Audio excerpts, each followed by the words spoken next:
मी लग्नाला आली, माझी नात्याच्या लग्नाला आली. बहिणीचा मुलगा आहे ना, त्याच्या लग्नाला आली.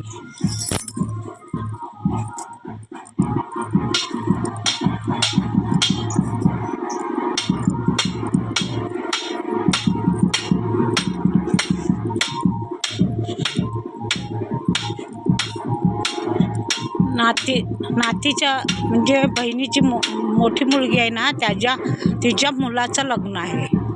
तिथे आलो आम्ही आता.